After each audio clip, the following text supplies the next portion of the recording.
क्या कोर्ट जमानती को रिजेक्ट कर सकती है? जैसे कोई बंदा अपनी जमानत के लिए किसी को जमानती बना के लेके आया, तो क्या कोर्ट उसको रिजेक्ट कर सकती है कि भाई हम इसको जमानती नहीं मानते, कोई और है तो लेके आ वरना तो जेल में जा? तो यही सारी चीज सीखते हैं, यही सारी चीज बताई गई आपकी सीआरपीसी चैप्टर 8 के अंदर। आज की इस क्लास में हम सीखते हैं सीआरपीसी सेक्शन 121 से लेके 124 तक। देखिए 121 क्या कहता है, पावर टू रिजेक्ट। कोर्ट के पास में पावर है जी, क्या करने की पावर है? रिजेक्ट करने की पावर है। किसको? शॉर्टेज को। शॉर्टेज यानी जमानती को, कि जो बंदा किसी को अपना जमानती बना के लेके आया है उसको रिजेक्ट करने की पावर होती है कोर्ट के पास में। देखिए ये सेक्शन आपका 3 तरह की बात कहता है।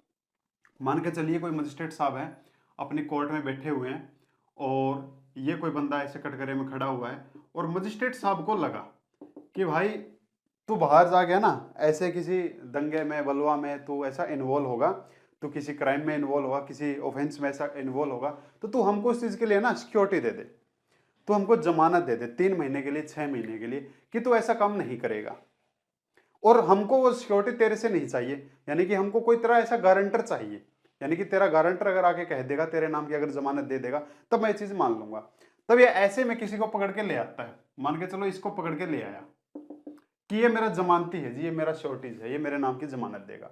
अब मजिस्ट्रेट साहब को लगा कि भाई ये आदमी जमानती बनने के लायक नहीं है, श्योरिटीज बनने के लायक नहीं है, तो ऐसे मजिस्ट्रेट साहब क्या कर सकते हैं? उसको रिजेक्ट कर सकते हैं जी। और रिजेक्ट करने की उनके पास पावर है, और ये पावर आई कहां से?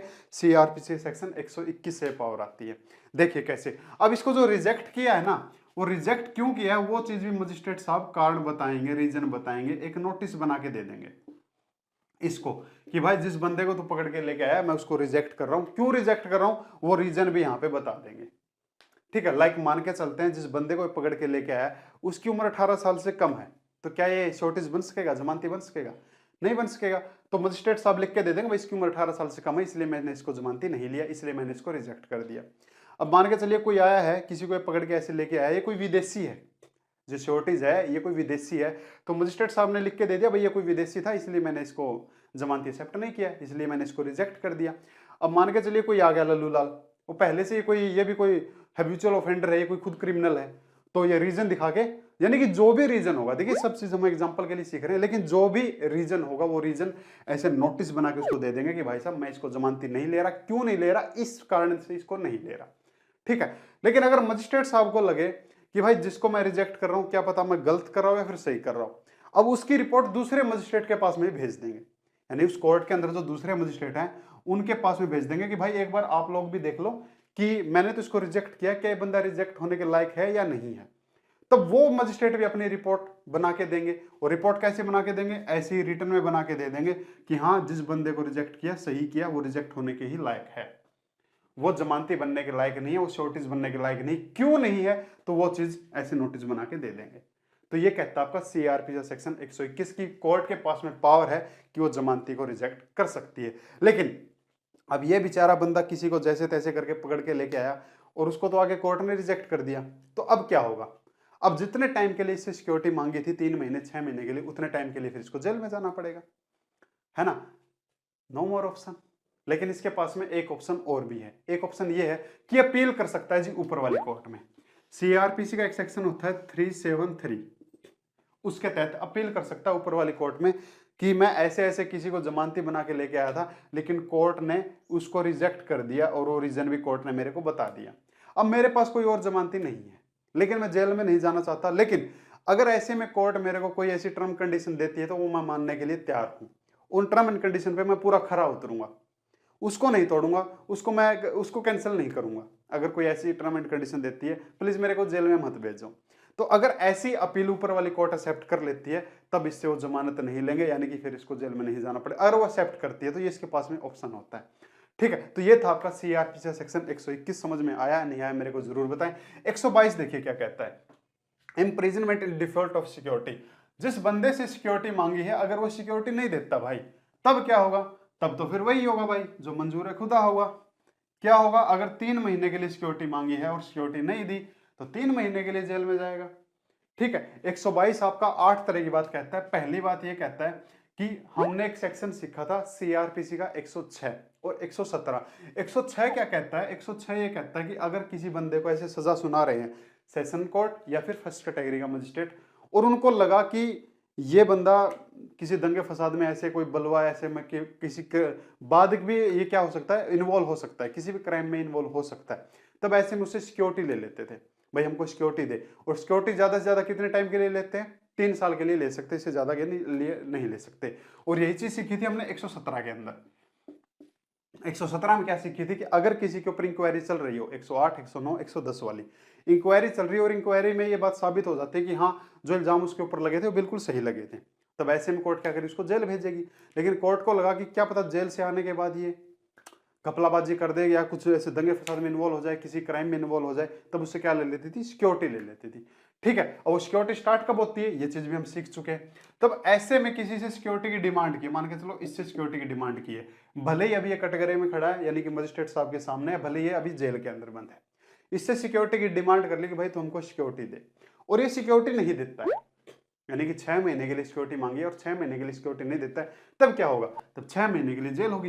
यानी जिस दिन पहले दिन जेल से बाहर आएगा, पहले दिन जेल से बाहर आएगा, उस दिन से लेके 6 महीने के लिए अगर डिमांड की है ना सिक्योरिटी की, तो 6 महीने तक ये दोबारा जेल में जाएगा। क्यों जाएगा, किसी अपराध के लिए नहीं जाएगा, इसने जमानत नहीं दी इसलिए जाएगा, ये उसका गुनाह है, इसने जमानत नहीं दी इसलिए जाएगा।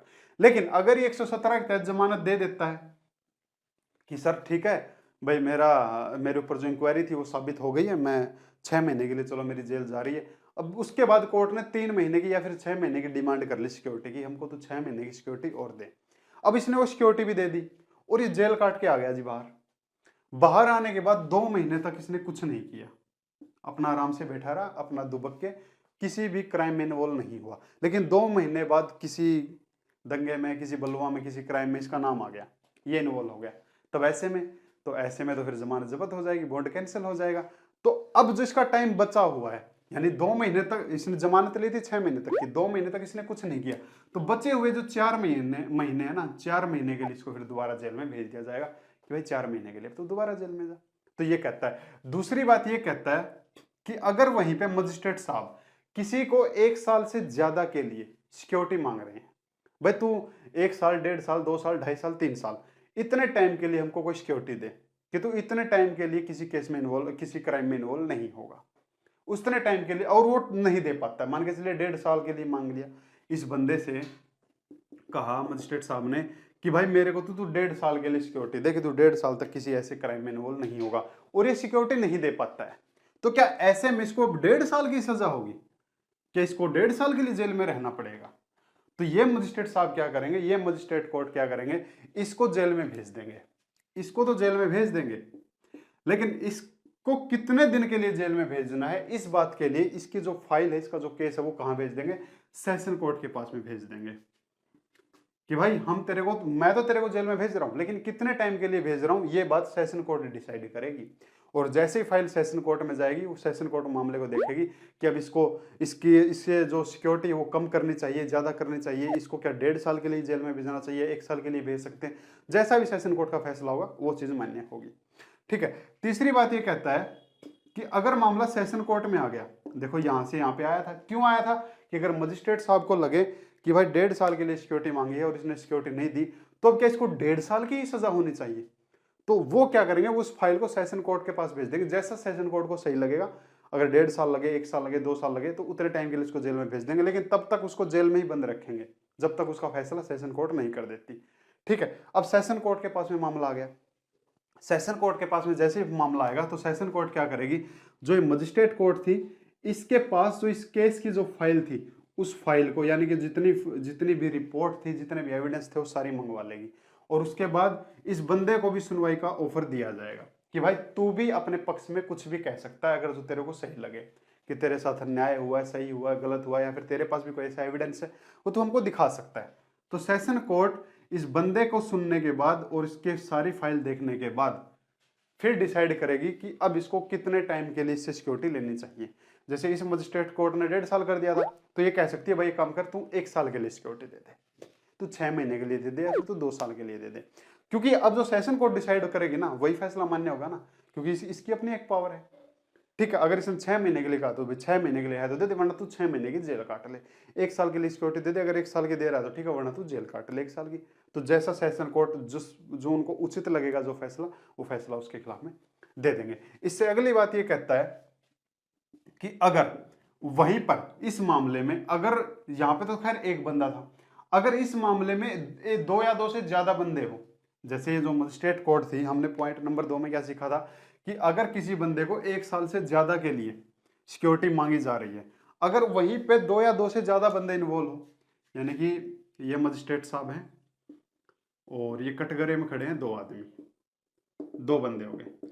अब मजिस्ट्रेट साहब ने क्या कहा कि भाई तू तो दे दे 6 महीने के लिए सिक्योरिटी, पर तू दे दे मेरे को 1.5 साल के लिए सिक्योरिटी। अब एक से 6 महीने के लिए ले ली और एक से ले ली 1.5 साल के लिए सिक्योरिटी।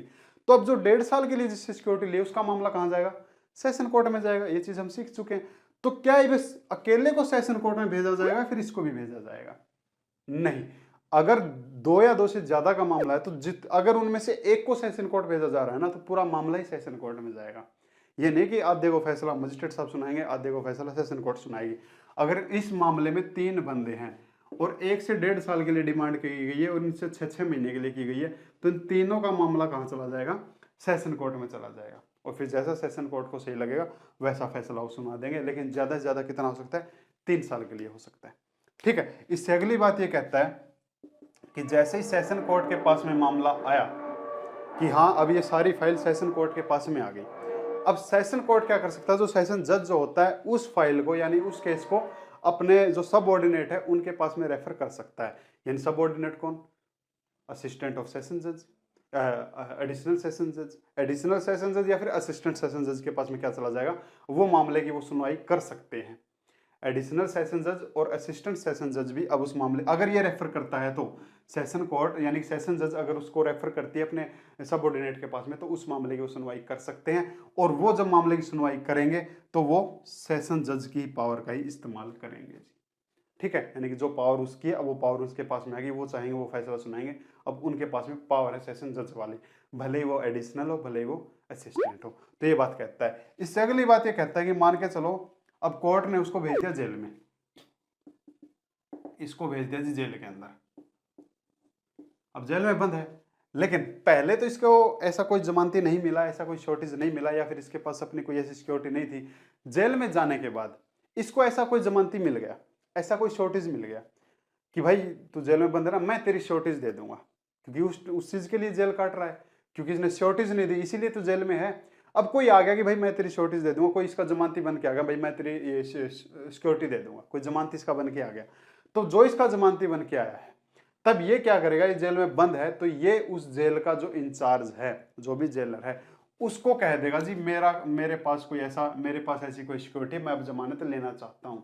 कोर्ट ने अगर श्योरिटीज की मांग की है तो मेरे पास उतने श्योरिटीज भी है, अगर कोर्ट ने जो सिक्योरिटी की मांग की है मेरे पास वो सिक्योरिटी भी और जमानत भी है और मेरे पास जमानती भी है, तो मैं अब जमानत लेना चाहता हूँ। तब ऐसे में क्या करेंगे? ये बात सिखा रहा हूँ। तब ऐसे में वो जो इंचार्ज है, जो जेल का इंचार्ज है, वो क्या करेगा? वो जिस कोर्ट ने उसको फैसला सुनाया था, अगर मजिस्ट्रेट कोर्ट ने भेजा है या फिर सेशन कोर्ट ने भेजा है, उस कोर्ट के पास में क्या करेगा? उस एप्लीकेशन को भेज देगा, उसकी अपील भेज देगा जी वो अब जमानत लेना चाहता है, उसके पास जमानत भी और जमानती भी है, बिना देरी के, विदाउट डिले, जल्दी से जल्दी उसके पास भेज देगा। और इंतजार करेगा कि कैसे, जिस कोर्ट के पास में एप्लीकेशन भेजी है, जिस कोर्ट के पास में भेजी है, इस कोर्ट के पास में भेज दी, तो इंतजार करेगा वो इंचार्ज कि जैसे इस कोर्ट के ऑर्डर आते हैं उसको रिलीज करने के, तो मैं उसको रिलीज कर दूंगा। यानी कि बिना डिले किए यहां तक उसकी जमानत भी भेज देगा, और बिना डिले किए जैसे उसके जमानत के उसके रिलीज के ऑर्डर आते हैं तो बिना डिले किए इसको भी रिलीज कर देगा। इसके जो जमानत के कागज है वो भी बिना डिले किए, और उसको रिलीज के जो ऑर्डर है वो भी बिना डिले किए। ऐसा काम करेगा जी। इससे अगली जो बात कहता है वो ये कहता है कि अब जिसको जो जेल में भेजा है ना भाई, जिसको जेल में भेजा गया है, अब आपको ही पता है कि जो जेल की जो सजा होती है 2 तरह की होती है, एक सिंपल और एक रिग्रेस, साधारण और कठिन। अब इसको सजा साधारण मिलेगी या कठिन मिलेगी? सिंपल मिलेगी या रिग्रेस मिलेगी? किसको? जिसने सिक्योरिटी नहीं दी और सिक्योरिटी के बदले क्या काट रहा है? जेल काट रहा है, उसको। यानी कि सिक्योरिटी ना देने के लिए अब उसको जेल काटनी पड़ रही, तो जो जेल काट रहा है वो सिंपल मिलेगी या फिर रिग्रेस मिलेगी? तो आपका 7वां नंबर पॉइंट यही कह रहा है, उसको जो सजा मिलेगी वो सिंपल वाली मिलेगी, यानी सादा कारावास मिलेगा। लेकिन अगर मामला, इससे अगला जो पॉइंट है वो कहता है कि अगर ये मामला 108, 109 और 110 वाला है, अगर इन मामलों में सिक्योरिटी ली जा रही है तब वो सिक्योरिटी नहीं देता, तब वो कोर्ट डिसाइड करेगी कि अब उससे जो सिक्योरिटी है वो अब उसकी जो जेल है वो सादा कारावास होगी या फिर रिग्रेस होगी, कठिन होगी। तो कोर्ट के ऊपर डिपेंड करता है। अगर कोर्ट चाहता है तो रिग्रेस भी दे सकता है, और कोर्ट चाहेगा तो सादा कारावास भी दे सकता। तो ये था आपका सीआरपी का सेक्शन 122। समझ में आया या नहीं आया मेरे को जरूर बताएं। 123 पावर टू रिलीज। अब यहाँ पे कोर्ट के पास में पावर भी है रिलीज करने की। किसको? उस पर्सन को जो इम्प्रिजन में है, यानी जो जेल में है, for failing to give security. अब वो सिक्योरिटी देने में अगर फेल हो गया है तो उसको रिलीज करने की भी पावर है कोर्ट के पास में। देखिए क्या कहता है, मान के चलिए किसी मजिस्ट्रेट ने किसी बंदे से सिक्योरिटी मांगी, 10 तरह की बात कहता है आपके सेक्शन। पहली बात ये कहता है, मान के चलिए कोई मजिस्ट्रेट साहब है और इन्होंने इस बंदे से सिक्योरिटी मांगी और इसने सिक्योरिटी नहीं दी। ठीक है, सिक्योरिटी नहीं दी तो फिर क्या मिलेगी? फिर तो जेल मिलेगी भाई। 3 महीने के लिए सिक्योरिटी दे, वरना 3 महीने के लिए जेल ले। तो इसने सिक्योरिटी नहीं दी और ये चला गया जेल में। लेकिन डीएम या फिर सीजीएम को, चीफ जस्टिस मजिस्ट्रेट को ये लगा कि भाई इसको तो जेल में भी तो भेज दिया बेचारे को, पर इस बंदे को अगर हम छोड़ भी देते हैं ना तो ये बाहर आके ऐसा काम नहीं करेगा। अगर उनको इस बात पे भरोसा है कि बाहर आके ना कोई क्राइम करेगा, ना किसी दंगा फसाद में ऐसे इन्वॉल्व होगा, बड़ा शरीफ इंसान है, तो ऐसे क्या कर सकते हैं, इसको रिलीज भी कर सकते हैं कि जा सिमरन जेल ले अपनी जिंदगी, यानी कि बिना जमानत लिए, बिना सिक्योरिटी लिए उसको रिलीज कर सकते हैं। दूसरी बात यह कहता है कि अगर हाई कोर्ट या फिर सेशन कोर्ट को लगे कि इससे अगर जमानत मांगी गई है और वो जमानत ना देने के कारण इसको फिर जेल में भेज दिया गया, तो इसकी जो जमानत की जो डिमांड है उसको कम भी कर सकते हैं। मान के चलिए इससे जो जमानत की डिमांड की थी कि भाई हमको तो 6 महीने के लिए जमानत दे, 6 महीने के लिए तो हमको सिक्योरिटी दे। अब 6 महीने के लिए बंदा नहीं दे सकता तो 2 महीने के लिए ले लो, तो ये उस चीज को कम भी कर सकते हैं। ये इनके पास में पावर है कि हम उस ऑर्डर के टाइम को कम कर सकते हैं कि भाई 2 महीने के लिए दे दे। अगर 10,000 की डिमांड की है तो तू 2,000 रुपए की दे दे, तो उस चीज को कम कर सकते हैं। भाई कम कर दे पर तुम ऐसे बाहर रह सकता है। तीसरी बात ये कहता है कि यहाँ पे डीएम ने और जो सीजीएम ने इस बंदे को जो रिलीज किया था, हमने पहली बात में सीखा था कि अगर उनको लगा कि बाहर जाके ऐसे किसी क्राइम में इन्वॉल्व नहीं होगा, ये ठीक है, किसी को ऐसे परेशान नहीं करेगा, इसको छोड़ देते हैं। अगर उन्होंने इसको छोड़ तो दिया, लेकिन वो जो छोड़ेंगे ना वो इसको किसी टर्म एंड कंडीशन पे छोड़ेंगे। ऐसे नहीं छोड़ेंगे कि भाई हम तेरे को कुछ टर्म एंड कंडीशन देते हैं कि जैसे मान के चलते हैं कि तू अगले 6 महीने तक किसी भी क्राइम में इन्वॉल्व नहीं होगा, तो अगले 6 महीने तक किसी का जमानती नहीं बनेगा, अगले 6 महीने तक तू किसी बलवा में, किसी दंगे में ऐसे इन्वॉल्व नहीं होगा, कहीं भी इन्वॉल्व नहीं होगा, किसी क्राइम में तेरा नाम नहीं आना चाहिए।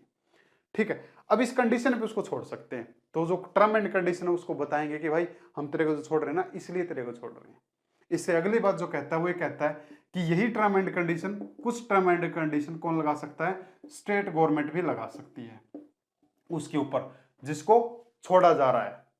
कि भाई अगर आपने किसी बंदे से जमानत ली है और वो जमानत नहीं दे रहा, तब अगर आपने उसको जेल में भेज दिया है और अगर आप उसको रिलीज कर रहे हो, तो स्टेट गवर्नमेंट भी कुछ अपनी टर्म एंड कंडीशन दे सकता है कि स्टेट गवर्नमेंट की भी टर्म एंड कंडीशन है, उसको बता दीजिए।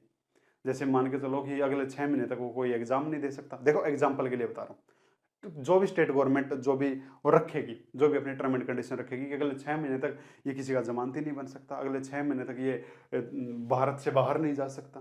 समझ गए ना बात? तो टर्म एंड कंडीशन जो भी स्टेट गवर्नमेंट ने रखी है, तो वो चीज भी इसको बता दी जाएगी भाई अगर तू ये तेरे को नहीं तोड़नी है, अगर तू तोड़ेगा तो, अगर वो तोड़ेगा तो 5वां पॉइंट यही कहता है कि अगर उसने टर्म एंड कंडीशन पे उसको छोड़ा गया है, इस बंदे को पहले तो इसको जेल में भेज दिया था, फिर इसको टर्म एंड कंडीशन पे छोड़ दिया कि जा भाई तू जमानत नहीं दे पा रहा, कोई बात नहीं, लेकिन इन शर्तों पे हम तेरे को छोड़ रहे हैं, इन शर्तों पे तू खरा उतरना।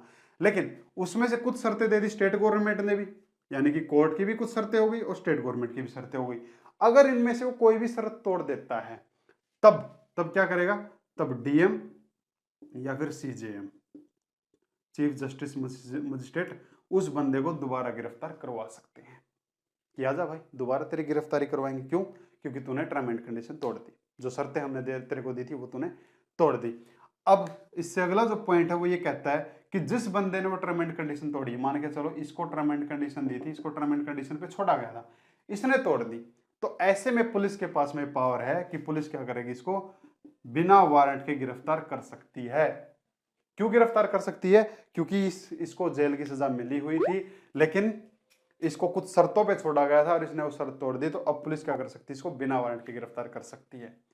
ठीक है, ये पुलिस के पास में आ गई पावर, और उसको गिरफ्तार करके कहाँ लेके जाएंगे, डीएम या सीजीएम के पास में उसको जाके पेश कर देंगे, लो जी हमने इसको गिरफ्तार किया है। क्यों किया है, क्योंकि जो टर्म एंड कंडीशन आप लोगों ने दी थी और वो टर्म एंड कंडीशन के ऊपर आपने इसको छोड़ा था, बाहर रिलीज किया था और इसने वो टर्म एंड कंडीशन तोड़ दी, इसलिए मैंने इसको गिरफ्तार कर लिया।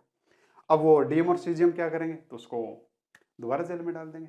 ठीक है, अब उसको जो दोबारा जेल में डाला जाएगा वो कितने टाइम के लिए डाला जाएगा, ये बताता है आपका 7 पॉइंट। पुलिस वाले ने उसको पकड़ लिया, पकड़ के कहाँ लेके जाएगा, डीएम और सीजीएम के पास में लेके जाएगा। अब वो दोबारा उसको जेल में डालेंगे, लेकिन कितने टाइम के लिए जेल में डालेंगे, देखिए मान के चलो उसको 6 महीने के लिए कंडीशन पे छोड़ा गया था, टर्म एंड कंडीशन पे, पहले दिन से लेकर 6 महीने तक, कि अगर तू 6 महीने तक किसी क्राइम में ऐसे इन्वॉल्व नहीं होगा, ये टर्म एंड कंडीशन है। अब वो बंदा 3 महीने तक किसी भी मामले में इन्वॉल्व नहीं हुआ, 3 महीने तक अपना शरीफ बन के रहा, अपना बिल्कुल भीगी बिल्ली बन के रहा, लेकिन 3 महीने के बाद उसको उसका किसी केस में नाम आ गया, तो जो बचे हुए जो 3 महीने है ना, उतने टाइम के लिए उसको जेल मिलेगी। ये चीज बताई गई है कि अब जो पुलिस वाले ने उसको गिरफ्तार तो कर लिया, गिरफ्तार करके कहाँ लेके चला गया, डीएम के सामने लेके चला गया। अब डीएम साहब उसको कितने टाइम के लिए सजा सुनाएंगे, तो जो उसका बचा हुआ टाइम था ना, उस टाइम के लिए उसको दोबारा जेल में भेजा जाएगा कि भाई तो 3 महीने तेरे बचे हुए हैं, 3 महीने तो चलो तूने शांति से गुजार लिए, 3 महीने और निकाल लेता तो अच्छी बात होती है, अब तूने नहीं निकाले तो अब 3 महीने के लिए उसको दोबारा जेल में डाल दिया जाएगा।